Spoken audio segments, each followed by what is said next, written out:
Fa natolotra ho an'ireo tsara vitana kosa ny lokana nandritrilay fifananana Max Best Trade 2024 izay nokarakarain'ny Max Steel Exchange of Madagascar notolorana lela vola tao anatina kaonty izy telo mirahalahy mpandresy tao anatin'izany fifananana izany. Fifananana Max Best Trader 2024 nahitana mpifaninana 32 eo. Telo mirahalahy ireo nivoaka mpandresy tao anatin'izany ka nahazo ny compte réel amin'ny tentina iray hetsy ariary. Notolorana tamin'ny talata lasa teo tetsy amin'ny ivitoerana misy ny Mercantile Exchange of Madagascar ny amboara ho azy ireo.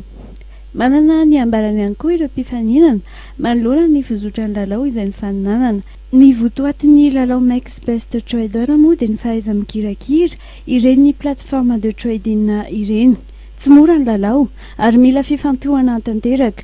Ireo mpianatra rehetra teny amin'ny ambaratonga ambony moa dia afaka nandray anjara avokoa ka eto dia samy maneho ny heviny izy ireo manoloana ny fizotran'ny lalao. Nahitako voalohany an'ilay fifaninanana tao amin'ny salon de l'économie tao Ankatso dia maaraka izay koa efa nisintéressé tamin'ny resaka trading efa hatramin'ny za terminal. Dia fisotran'ilay izy nahafinaritra ny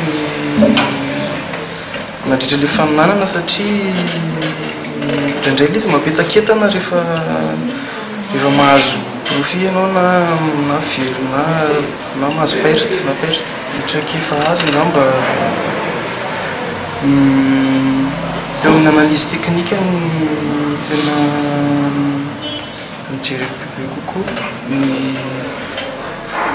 sy ny sady lasa manaraka vaovao matetika kokoa. Momba ny trading aloha efa fotoana ratsy ihany no nanomboka nafantatra an'ilay izy fa vao izao nisy opportunité ahafahana manao ny trading amin'ny exa eto Madagascar dia hitraka efa azo teo ny resaka fahaizana analyse technique teo koa ny analyse fondamentale fa tena zava-dehibe ny après expérience amin'ny finance izay miankina amin'ny fianarana moa izy. Ilay izy kangamba ny izy fananana isan'andro satria eo koa ny fianarana moa dia tapakandro ny traite tapakandro mianatra dia ataoko ny atao hoe lasa etan'ny vola etan'ny sentiment rehefa resaka perte sy ny profit lasa ilay fona mitondra an'ilay izy dia nefa tsy tokony izay. Nafinaritra ilay izy tena dia tsara tao anatin'ilay izy nahazo expérience amin'ny zavatra indrindra mpiampiarana ny ampianarana. Izay zany tena fangaro tao anatin'ilay izy mahafinaritra ao ataoko hoe lalao ilay izy fifananana dia mampitentena ilay izy. Ny fisotrany milamina tsara koa ilay concours fa lesika ny olona zany ilay izy ilay mifangaro amin'ny fianarana. Eo koa ilay hoe mila connexion foana dia mila ohatran'izay dia izy mbola hoe mbola tsy tena ao anatin'ilay izy loatra zany fa mbola fianarana eo an-tany ianao mbola manenjika zavatra fakoatran'izy dia mbola tsara hoe fa raha tena mifantoka hoe tena manao an'izao iny atao dia mahafinaritra izy. Ny fahaiza mikirakira dia zava-dehibe.